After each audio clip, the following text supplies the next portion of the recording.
I was going to do the Rocky story. I had practiced it, I was dying for it, it was going to be awesome. And when I came in this morning at about 7 o'clock, I saw Adam put it up on the screen, and my heart sunk. Like, how the heck am I going to figure out what to say for 10, 15 minutes in a room like this? And so I'm going to go off script here a little bit. I'm going to be a little bit vulnerable, and I hope this comes across well. I was never, and would never be Michael Phelps. I wanted to be. I dreamed about it my entire life from the time I was 8-year-old when I started swimming. Swam 2 hours in the morning, 2 hours in the afternoon. At a certain point, a few years after that, started lifting weights, 3-4 times a week. I wanted to be an Olympic champion. I yearned for it. It was all that mattered in my life. It's the reason I ended up in America. It was something that was so precious to me that I really, really just gave everything that I could. My family did, my coaches did, my friends did. That was who I was. And that's not a good place to be. Because swimming is not who I am. But at that time, it was who I was. And I really had to spend a lot of time separating myself from that. So I'm going to share a year of my life. And it's going to sound like I'm blowing my own trumpet here a little bit. I hope those of you that know me know that that's not what I do. I hope those of you that don't will get the point of the story after I'm finished with it. But it's a very interesting year in my life. So in 1999, I swam at Drury University here in town, and I was part of the first men's national winning team. Had a fantastic team of guys behind me, and we were just so thrilled, so excited to win the national championship. And I came home from that event having swam pretty well, and I called my parents and I said, I'm going to take the next year off school. I want to come home to Scotland, I want to train, and I want to go to the Olympics. Now they'd known that was a dream for a long time, but to leave school my senior year and do that was a pretty big step. And my parents, as they always were, and always will be, my dad's 70 today, by the way, so happy birthday to him, always supported me. So absolutely, come back, we're going to set you up, you're going to train. So I was really excited coming off this big win, right, national championships. I went back at a meet in the summer. It was the European long course trials. And I was going up against my arch nemesis, who I never beat. 6'7", webbed feet, Mark Foster, the world record holder at the time. Looking at him, right? Well, I placed second to Mark that summer. I broke the Scottish record, and I went 24.69. To qualify to go to European Championships, I needed to go 24.61. I was third best in Europe that summer, and top 10 in the world. And I sat on my couch and I watched those guys compete. And it pissed me off. But that's okay, because life is about setbacks, as we just talked about all morning today, right? So I got back on the horse, got back in the pool, got after it. The time that I'd done in the summer did qualify for the European short course, which was going to be in December that year. But like many athletes, you're always on the verge of being super fit, super strong, great shape, or being sick. And because of my frailty, probably, quite frankly, up here, a couple of days before the European short course, I started feeling a little sick. I don't feel good. The entire team came down with the flu. Okay, so I was meant to swim day 4 of the meet. I hadn't been out of bed, just saw Portugal from the hotel room. Anyway, got out of bed that morning, went to the meet. I was swimming in the lane next to Lars Frolander, who won the 2000 Olympics. I saw 3 blocks in front of me, and I kind of drunkenly staggered onto it, right? I'm sure it wasn't quite this bad, but I remember going into the flags as that guy was coming out. I mean, I got smashed. Obviously, it didn't swim particularly good. Still not that huge a deal, because the Olympics is the focus, right? 2000 Olympics, that's where I'm going. Well, the good news was there was a World Championships in the March of that year. And to qualify for World Championships, you just had to place second at Europeans in your nation. Got second again to Mark Foster, I was going to go. The caveat to that, a week later was the British National Championships. Okay? Now, knowing that Mark was definitely going to win it, I wasn't even going to go. I went home from Portugal and was still in bed for the best part of the next week. The day before I was due to swim down in Sheffield, my coach called me. Mark Foster's sick, he's got a flu. You've got to get your ass down here. My dad, God bless him, put me in the car, drove me down. I go, I swim the heat. It was one of those deals where you just had to do a time. And I knew I was quite a bit faster than anyone else that was there. Did as good a time as I could. I remember looking up to my dad in the audience. I can't give it. I'm okay. I'm not going to die. I'm fine. And I thought that time was going to be good enough. Lo and behold, as happens in life and swimming, right? Some guy, great guy, in the final jumped up and did the time of his life. Never got close to it again, but knocked me out from going to the World Championships. So you can imagine this year is not looking good. But that's okay, again. I'm going to the Olympics, so I don't care. This is all leading somewhere.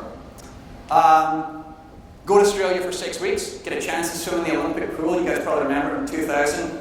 That's when Adam had some hair, probably back in 2000, right, Adam? Go to the Olympic pool, I could taste the water, I could touch the pad. It was my dream. It was coming true, right? This was all going to happen for Cameron. Came back, we went to Berlin. I broke the Scottish record in Berlin in a World Cup meet, ramping up really, really well. Then I was lifting weights one day, early March. Lifting weights. I mean, I wasn't the Adonis I am now, right? But I was lifting weights, right? You could barely tell like a pee on the arm. Lifting weights, and I felt something go. Oh, that's not good. Well, lo and behold, I tore my pectoral muscle. Now we're talking 3 months before Olympic trials. In my heart of hearts, I knew it was done. But as all athletes do, and as all resilient people do, right? How can I rehab? How can I get this done? So I saw every doctor that my parents could get me to, and I rehabbed. They're like, hey, Cameron, this is a 6-month process. No, I've got 3 months left to race, so it's a 3-month process, and I'm going to get there. Rehab. Start training again. I knew it wasn't great. Training wasn't great. It was sporadic. I was still really hurting.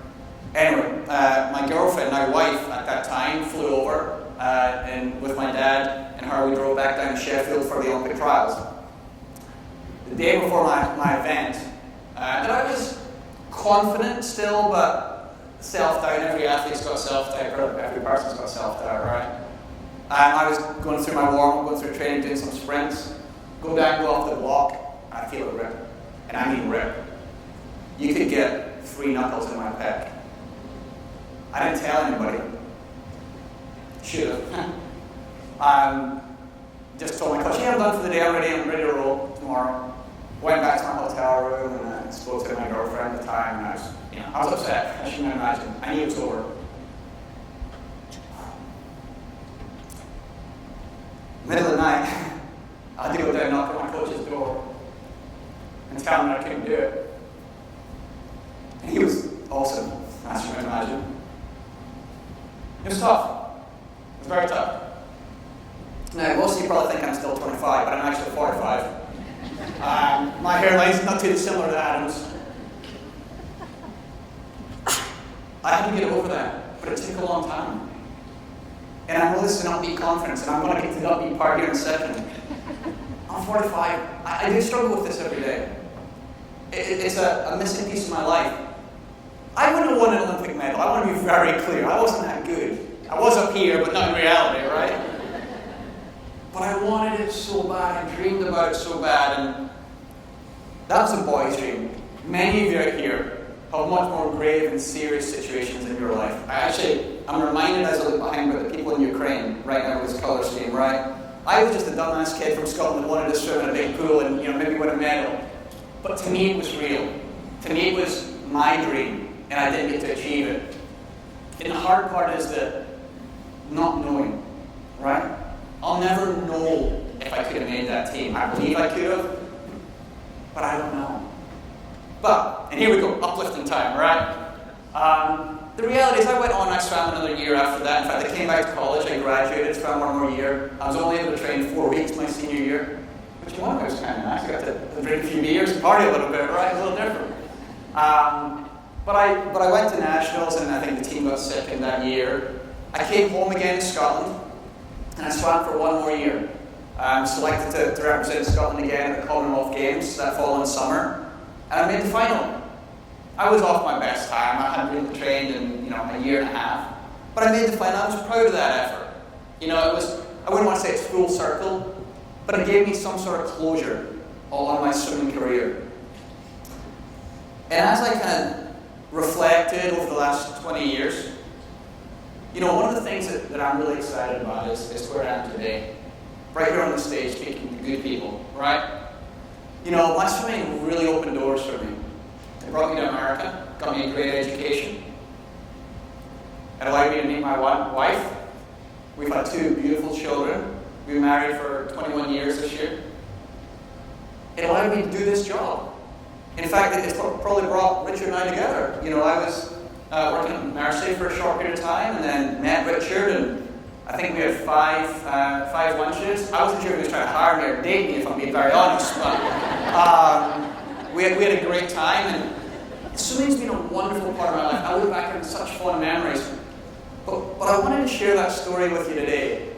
I hadn't planned on it, but I was going to share a rocky story, like I said, and the guys that went before me stole my thunder, right? So I had to think on my feet. But I think it's okay to be vulnerable. I think it's okay. We all have troubles in our life, me included. It's how we respond from that. And I know Adam talked a lot about, the different, bounce back, and that's not a thing that he loves to say. I loved when you mentioned bounce forward, Adam. I think that's the key. How do we learn from things that have gone before us? And how do we improve? And not only that, how do we pass that on to our friends and colleagues to uplift them too? So I hope that story was impactful for you. I appreciate you letting me share. It was kind of cathartic for me, quite frankly. I want to thank everyone so much for coming. I love seeing everyone in this room. Please invite your friends next year. The more people we can get that really uplifts this community, I think the better. So thank you all for your time. I appreciate you. And best of luck. Take care.